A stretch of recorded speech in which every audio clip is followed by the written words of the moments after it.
What's up, guys? We're out here in Peggy's Cove, Nova Scotia, in the maritime provinces of Canada. We're about to check out Peggy's Point Lighthouse over here. It's a bit chilly this evening, but I'll show you guys the lighthouse.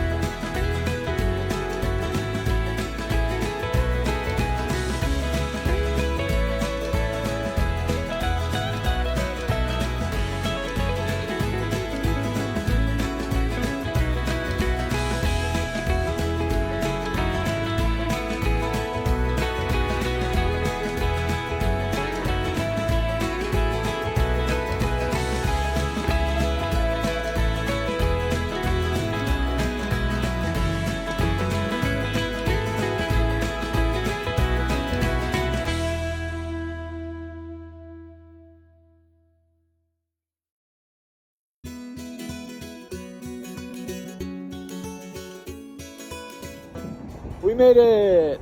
It's cold. You can see I'm wearing all this cold weather attire. Don't let that deceive you though. It is summer out here, technically. It's like June.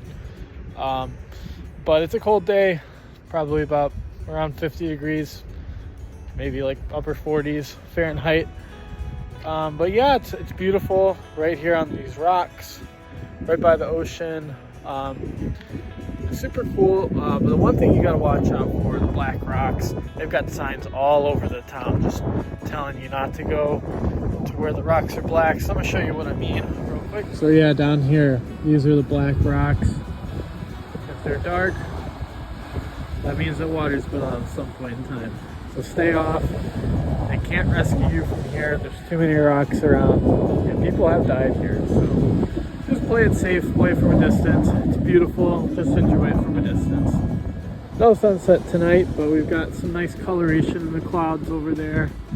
I'll show you a bit more of the rocks. There's Alexis over there. There's a church over there, built in the 1800s, I believe 1885.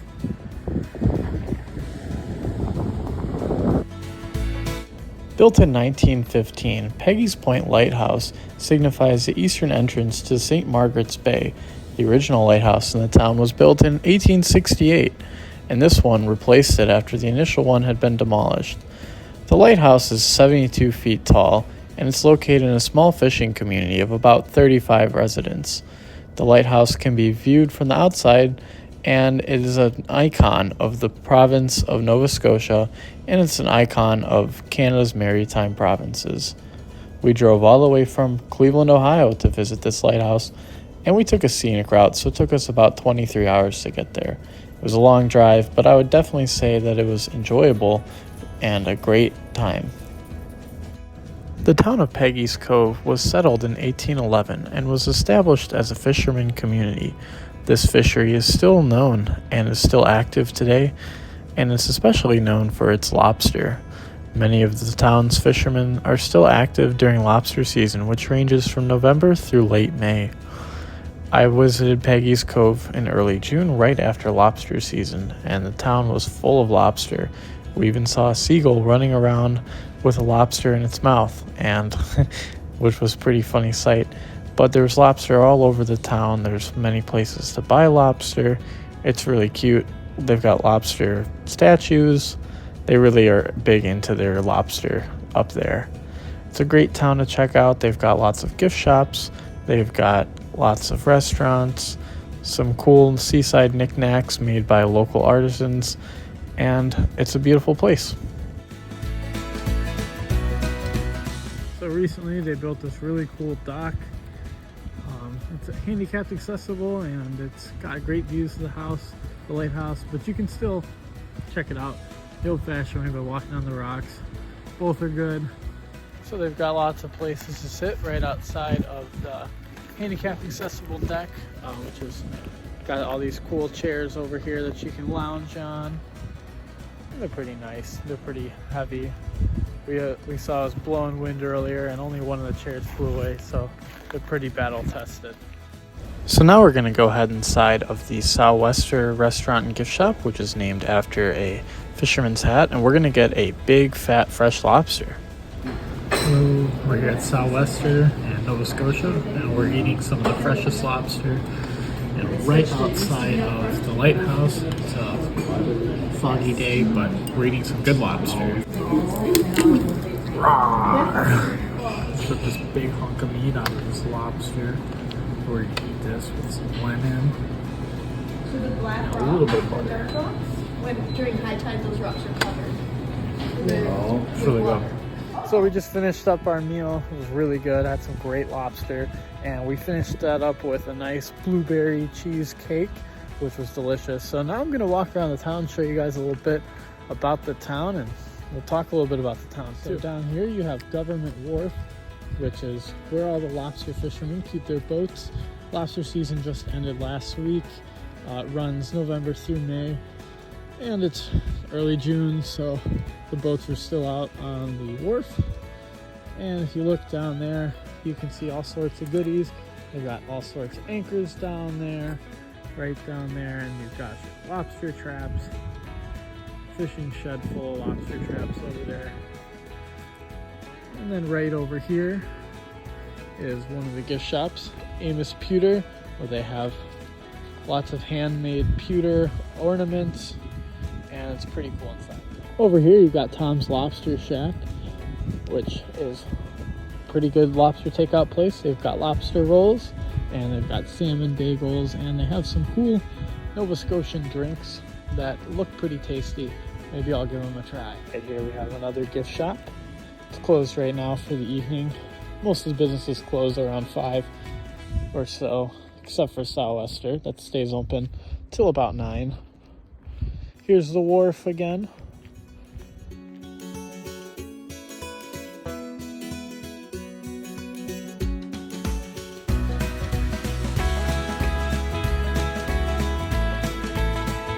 The other day we saw a seagull munching on some red things, and we now know that those are lobster legs. We literally watched it fish it out of a boat, and we just watched it eat that whole thing, and I guess it left some scraps. So these are the boats on the wharf, and the wharf is public property, so you can walk around freely. Just respect that these are privately owned boats. Don't walk onto them. They're actively used for the fishing industry, which has been going strong since about 1811 in Peggy's Cove. And here's some of the fishing sheds, more boats. Oh, and some of those chairs got blown over in the wind. Poor guys.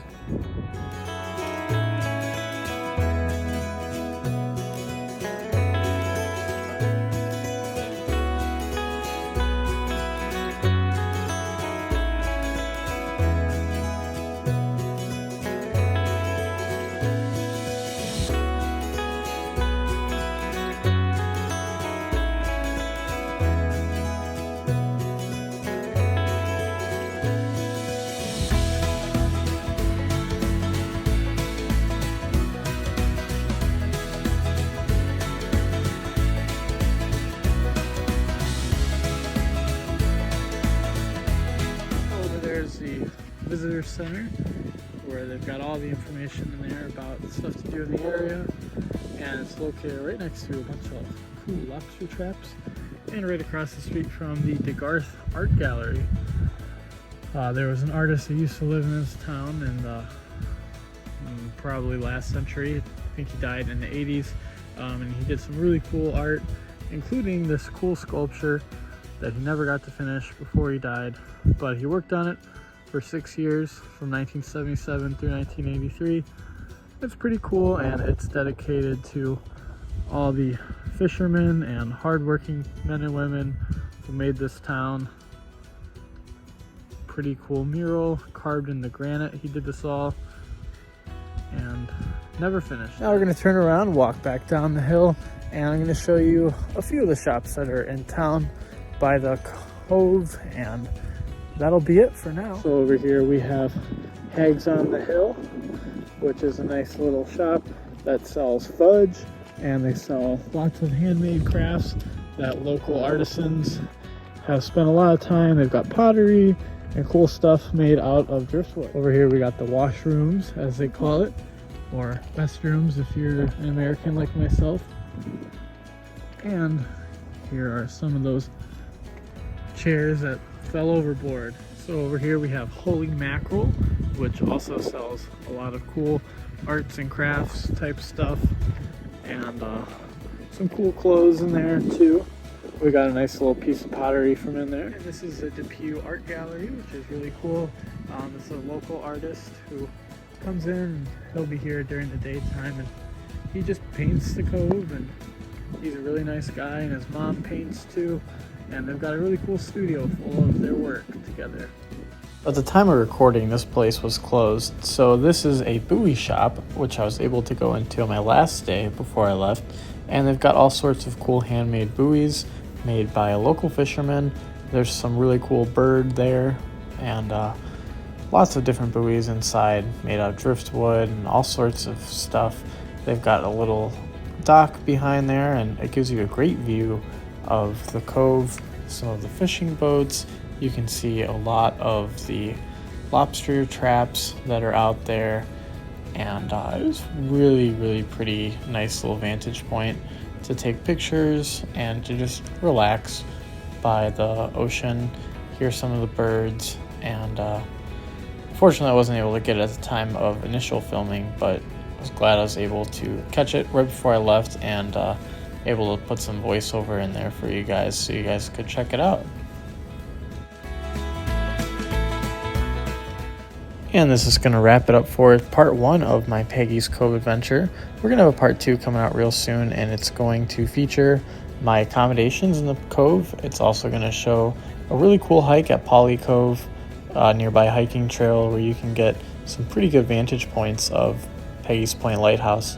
If you enjoyed this video, feel free to like it and subscribe. Hit that bell icon so you can see more of this. Also, if you're not too familiar with my channel, I mostly run a blog where I do a lot of written content. You can check that out at www.grand-american.com. I've got all sorts of content on there. I've got some Disney content, I've got some Germany content, and I'm going to have a lot more Nova Scotia content coming real soon. And I want to thank you guys for checking out this video. I know it's been a while since I've posted, so I'll get one out again real soon. Bye-bye, guys.